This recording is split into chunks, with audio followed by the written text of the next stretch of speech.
Hello, gentlemen, and welcome to lecture number 10. This one's going to be pretty short. We're going to introduce this story to you, and then I'm going to provide you a link to watch the story on YouTube. Now, some of you guys may have seen this movie, or perhaps you read the book.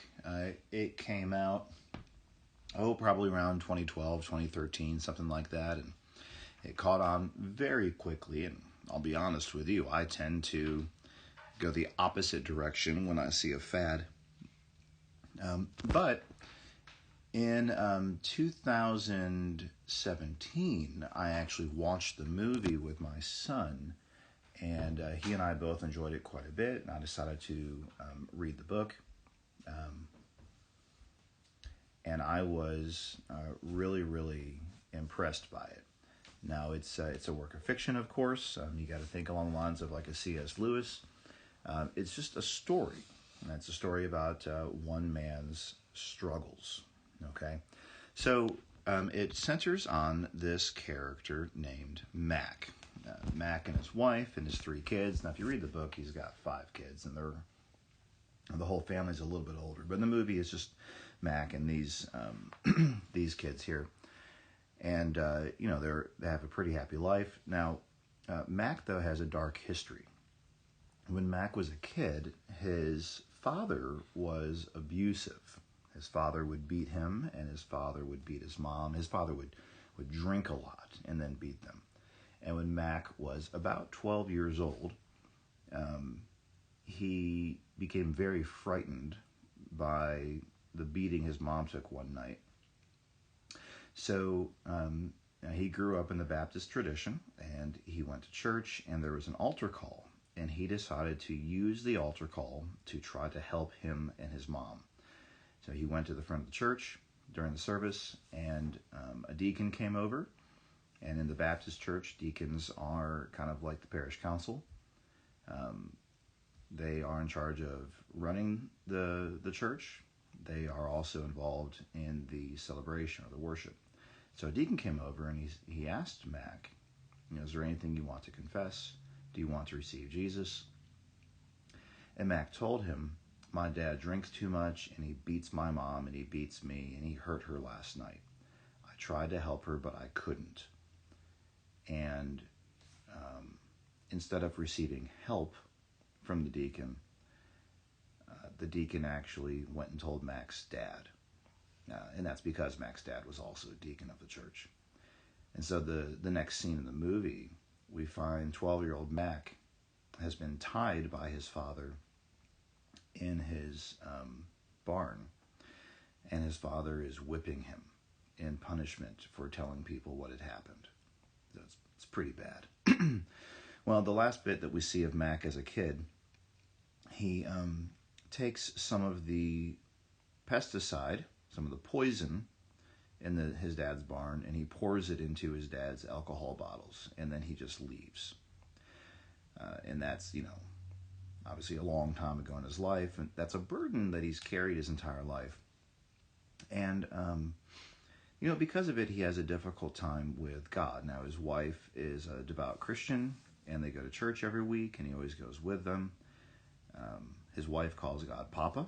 She feels very close to God. But again, for Mac, it's just something to do. It's not really a feeling that he has. Well, so he takes his kids camping one summer before school's about to start back up. And the 2 teenagers are in a canoe on the last day that they're there. And as a kayak, pardon me. And one of them, I think the girl, stands up and says, "Look, Dad, look at me." And she starts waving her oar back and forth, and it upsets the boat, and it falls, flips over. And the teenage boy gets thumped in the head, so he's unconscious. Now, they're at a campsite pretty close to the water, and they leave the little girl there with her coloring and her crayons. And Mac jumps off the dock, and, he saves, this is all in the first half hour, by the way. He saves the boy, and the girl is beside herself. Everyone at the campsite comes and watches him save the kids, and everyone's so excited, but he comes back, and the little girl's gone. They can't find her. They call in park rangers, and they wind up calling in the FBI because they find this little ladybug like a little ladybug pin on the table. And it turns out there is a serial killer whom the FBI has called the Little Lady Killer, and he abducts little girls before killing them. And he leaves his calling card is a little ladybug pin, and there's a new dot each time there's a new girl. So he's keeping track for everyone. Well, they try to find her. They try to follow this truck, and they don't find the man or the little girl, but they do find in this shack in the middle of the woods her dress and a blood stain. Well, of course, this has devastating effects on Mac. His older kids, each blame themselves for what happened. Mac distances himself from his family. It puts a strain on his marriage. He blames himself for what happened to the little girl. There's no resolution.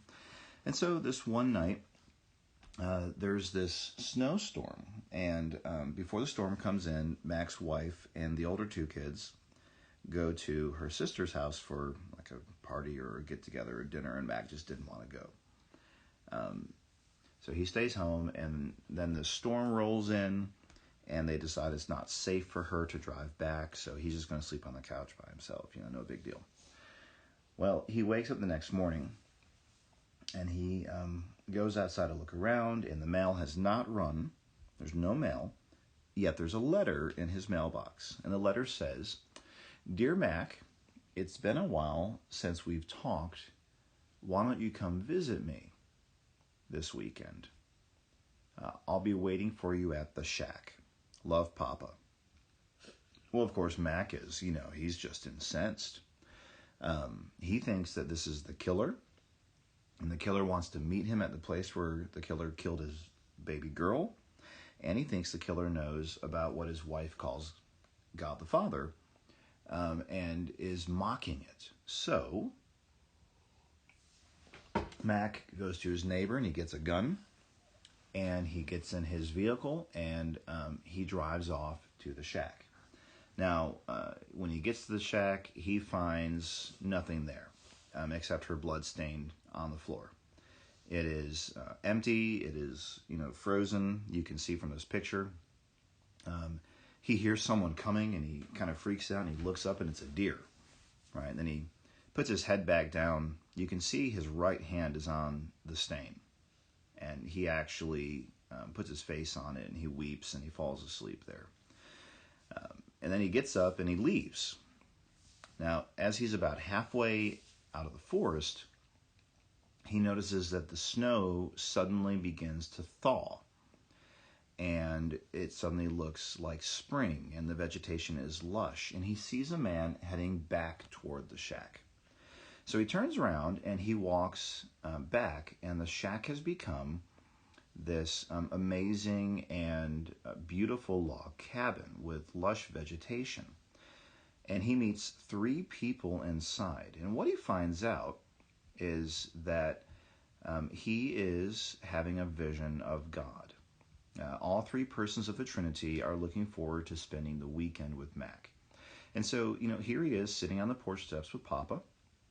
And, when he said to Papa, "Well, I thought you'd be a man," Papa said, "I don't think what you need right now is a father. So I came like this because you need a mother right now." And so Papa talks to him, and they make bread together and things like that. Well, he has a chance to visit with each member of the Trinity. Here we see him with the Holy Spirit, with Sophia, right? And Sophia is a gardener. And there's a subtle theme throughout the story that what Sophia does is she uses love. Now, love and pain, right? Because you don't have pain if you don't love. If you don't care about somebody or something, then you don't have any love either. So C.S. Lewis said that. C.S. Lewis said when we lose somebody, when someone dies, he said the pain we feel now is equal to the love that we felt then. And that's what the Holy Spirit uses to build this or grow this amazing garden. Mac, no surprise, finds himself most at peace with Jesus. And Jesus tells him, well, that's because I was actually a man. And they go out fishing one day, and you can see Jesus here is standing on the water. He says, come on, Mac, let's do this. This is fun.